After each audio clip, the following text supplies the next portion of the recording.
Hey guys, what's going on? It's Ben here, and today I am going to be doing a video discussing Kevin Durant and potential offseason destinations that he might consider going to next year when his contract is up with the Golden State Warriors.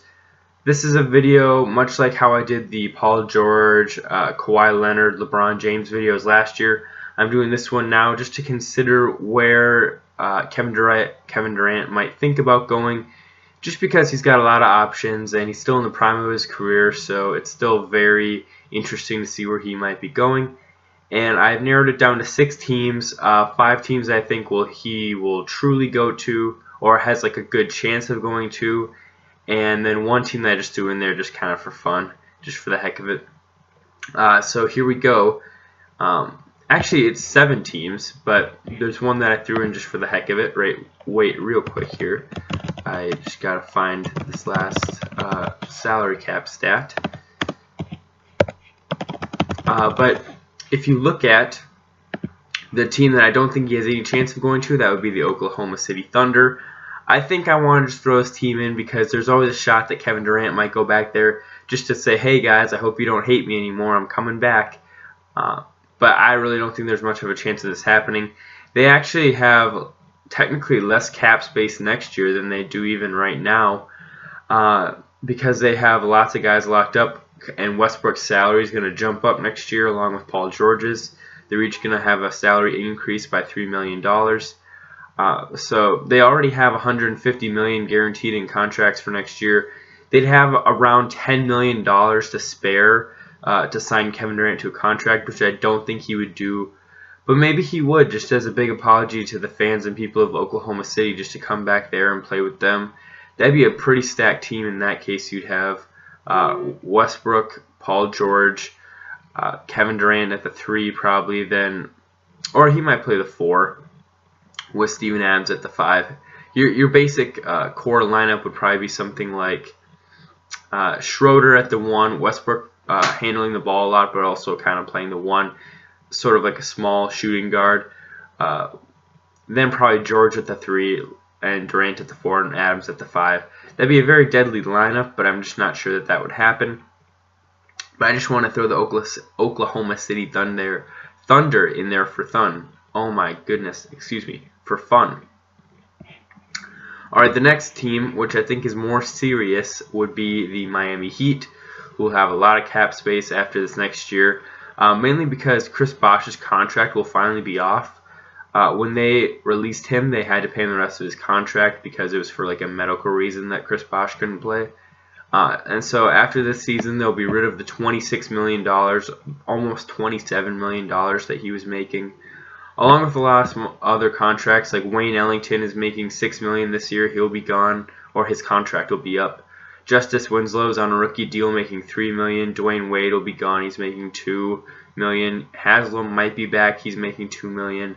They got a lot of other guys, but they'll basically have around $35 million in cap space, so they could sign him while keeping other guys such as Tyler Johnson, Whiteside, Dragic, James Johnson, Olynyk, Waiters, and Richardson. They could keep all those guys. So if they sign Durant and cleared cap space with other people, you'd see the main core being something like Dragic starting at the 1, Waiters at the 2, Durant at the 3, likely James Johnson at the 4, Whiteside at the 5, and then as your main bench guys you'd have Josh Richardson, Bam Adebayo, Tyler Johnson, and Kelly Olynyk. So that'd be a pretty stacked team with a lot of good depth. Again, the Bosh thing makes a huge difference in this scenario. His contract being off the books really frees up a lot of cap space for that team.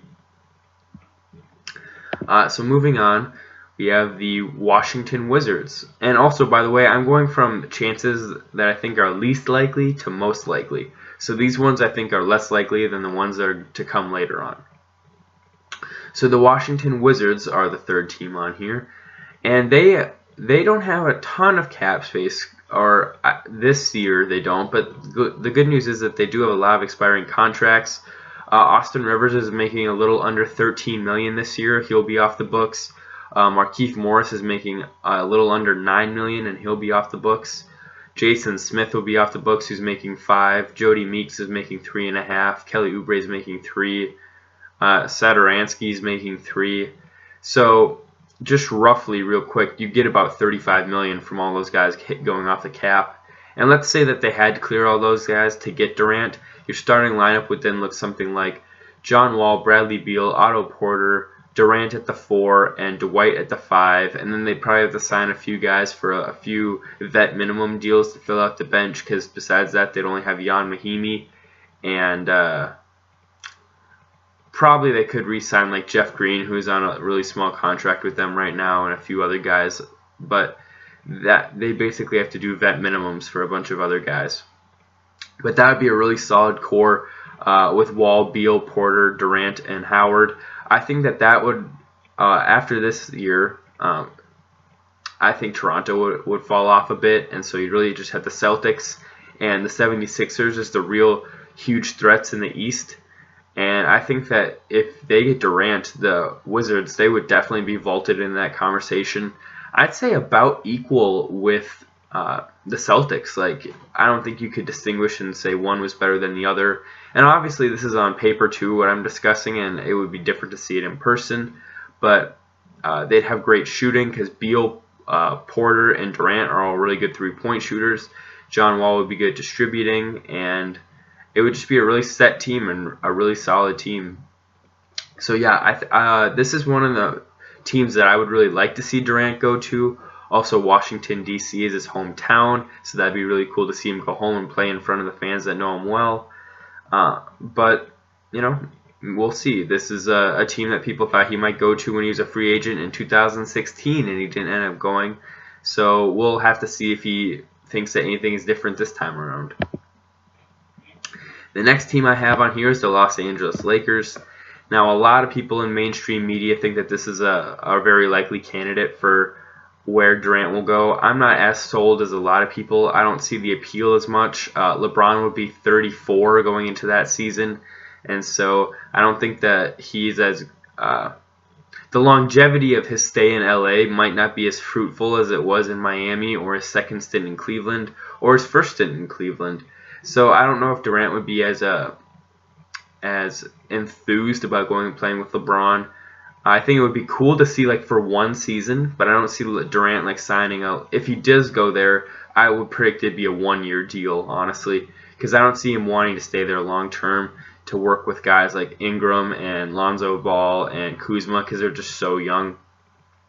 But they will have a lot of cap space next year. They'll have enough space for another max guy. They won't the contracts of Caldwell Pope, Rajon Rondo, Stevenson, Beasley, JaVale McGee, they'll all be off the books. Zubac's contract will be off the books. So that comes out to around a little over $30 million, somewhere around like 32. So they'd have enough to sign a guy to around a max.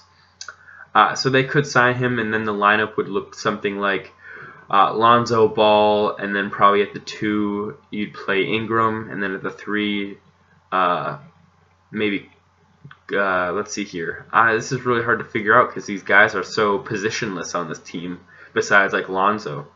But Lonzo at the 1, probably Ingram at the 2.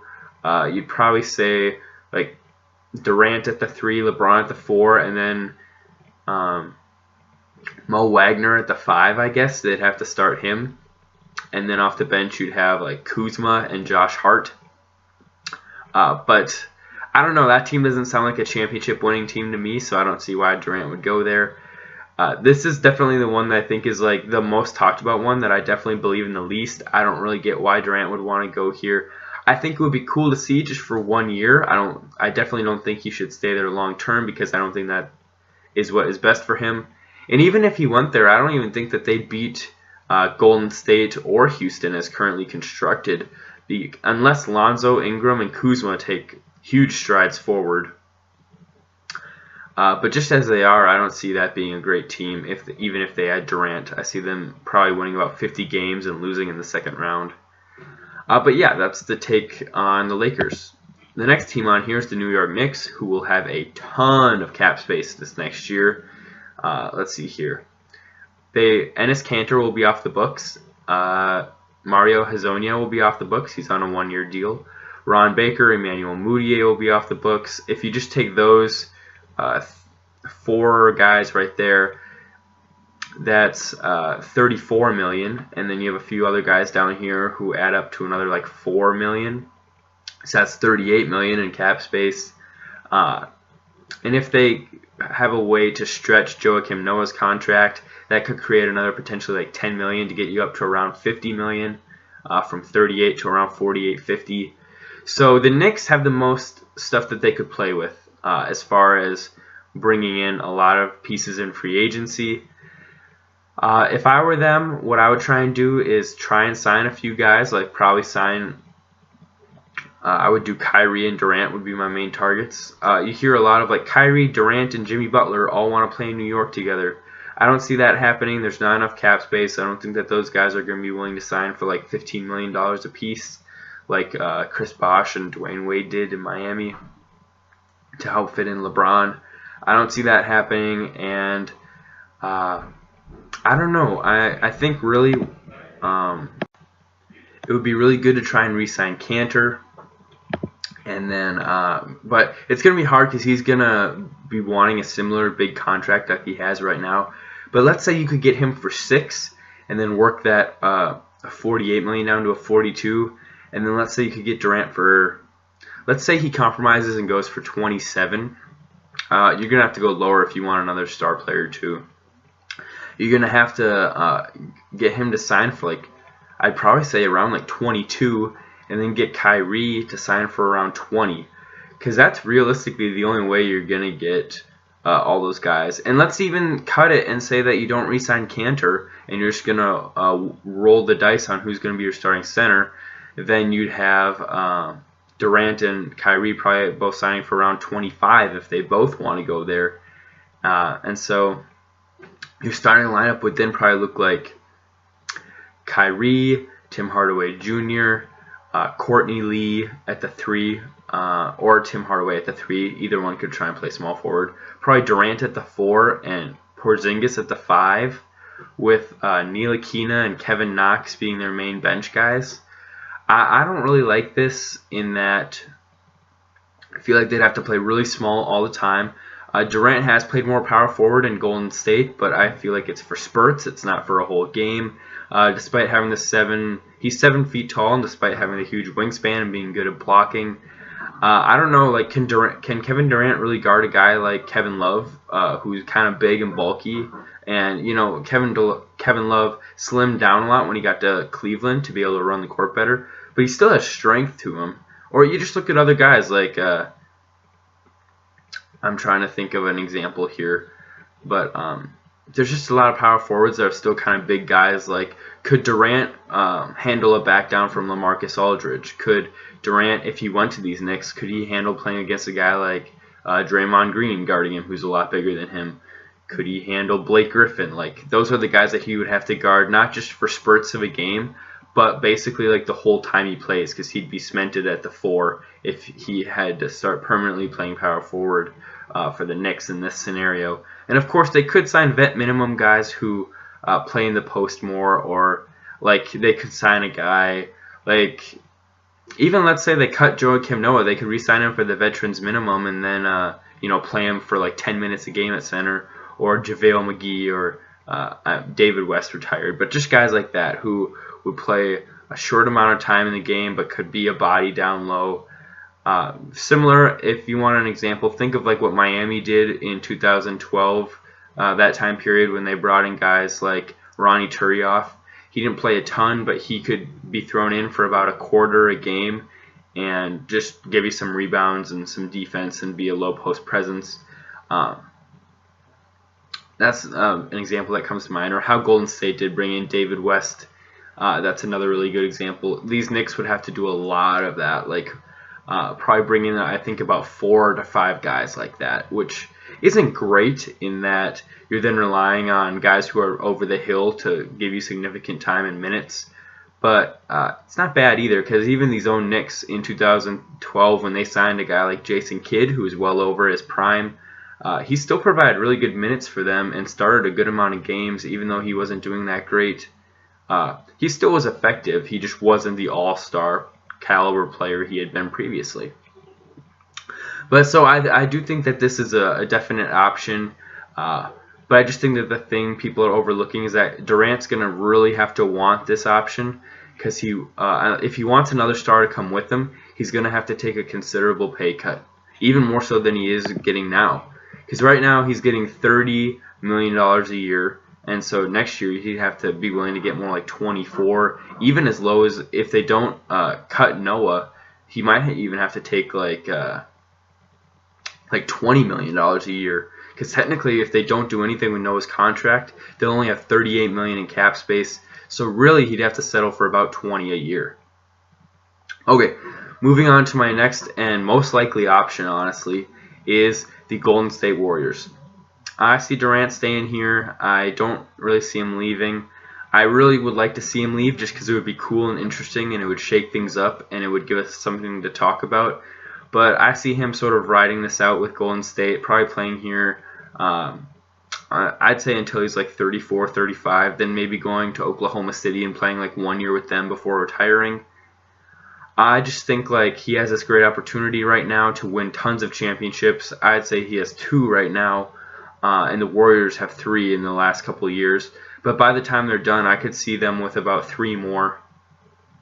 And so Durant could have 5 titles in probably like 5 to 6 years with the Warriors, accounting for maybe if they lose 1. But I could see them win 3 more in a row, honestly. The way they're bringing in guys like Cousins, who just, like an all-star in his prime, who just signs with them for the minimum. And they've done a really good job bringing in vets too, like Iguodala and Stevenson, and last year David West, and even guys like Zaza Pachulia and McGee and Nick Young. But next year, the Warriors will have a lot of cap space because Durant will probably opt out of his contract, and Klay Thompson's contract will be up. And so they will have the cap space to re-sign him. I think he'd probably sign for about the same as he makes right now. Or I guess he could just opt in, really, if he wanted to stay with the Warriors, which would give him the same salary. He'd be making $31 million. And so he could do that. I think that would be interesting in that... basically, it would be interesting to see how they deal with Klay Thompson's contract, because we don't really know whether he would want the max or thinks of himself as a max player or not. And when they're giving the other 2 big all-star guys huge contracts, you'd want to see how he reacts. And if he demands a max, then he'll probably leave, I think, because I don't know how they're going to fit all of that under the cap. But I think that they will be able to do it just because of their savviness with the salary cap and their general ability just to get great players. Like, no one would have ever thought that they'd have a starting lineup of 5 all-stars, which they do. And so I don't think it's my place to doubt the Golden State Warriors as far as retaining great talent or getting great talent. You know, even if Durant and Klay Thompson leave and Cousins leaves, you know, they'll still have Draymond and Steph, an MVP and an all-star in his prime. And that's a lot more than a lot of other teams have. So I've learned to not doubt the Warriors. I respect them. I don't necessarily like them, but I respect them. And it should be an interesting year, and interesting to see the dynamic and how LeBron feels about the team. All that being said, I do have one last team that I want to talk about, which is far-fetched, but anything could happen. I'm sort of a homer in this sense. I'm going to plug the team that I've cheered for a while. I'm going to plug the Minnesota Timberwolves just for a quick sec here. So after this season, they will have, let's see here. They will have approximately $34 million in cap space, which makes it a very viable option that they could sign Kevin Durant. Now, if they do sign him, their starting lineup would look like Jeff Teague, Andrew Wiggins, Kevin Durant, probably Gorgui Dieng or Karl Anthony Towns flip-flopping at the 4 and the 5.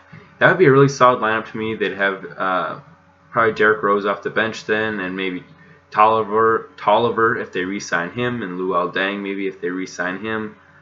So not a great bench, but that would be like a stellar starting lineup, I would say. In certain scenarios too, if they sign like a guy to a low contract who could play shooting guard. I know it sounds crazy because Wiggins is going to be making so much money, but you could bring him in as a 6th man. I think that he could be like a way better version of J.R. Smith on the Knicks when he won 6th man of the year. I think Wiggins could give you 20 points a game.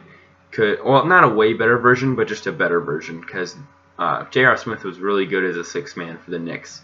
But you could then do something like, I don't know a name to come up with off the top of my head, but like on the Wolves roster right now, they have KJ McDaniels, who's a shooting guard. So you could have a starting lineup of Teague, McDaniels, Durant, Jang, and Towns, with then a bench of D. Rose and Andrew Wiggins. Now that sounds like not that strong of a team, but I think Andrew Wiggins would be vaulted up there, probably next to Eric Gordon, as about the best six man in the game, because he's instant offense. He can run an offense. He can create his own shot, and that's exactly what you want from a six man. And then that gives Durant and Towns a lot of opportunities when they're on the court to just get their own buckets and not have to worry about getting him the most shots. So I think it could work a lot better than people think. I think that move would probably vault them next to the Rockets for being about the tied for the second best team in the West. And I don't think that Durant would do this really. I think that no one necessarily thinks of Minnesota as a free agency destination just because of the cold weather and everything. But I definitely think that it would work well if he did come. It's definitely possible, and it would be interesting.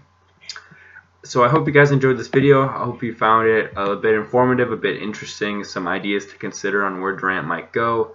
I found a lot of them to be quite interesting. Just the factors like LeBron recruiting Durant to play with him in Los Angeles is interesting, I think, and Durant being compelled to play at home maybe with the Wizards, maybe feeling really guilty, like he's been sending out all these cryptic tweets the last couple of years and kind of saying these weird things regarding his absence in Oklahoma City, so maybe he'd feel guilty enough to return there and play for a year and try to bring them a championship.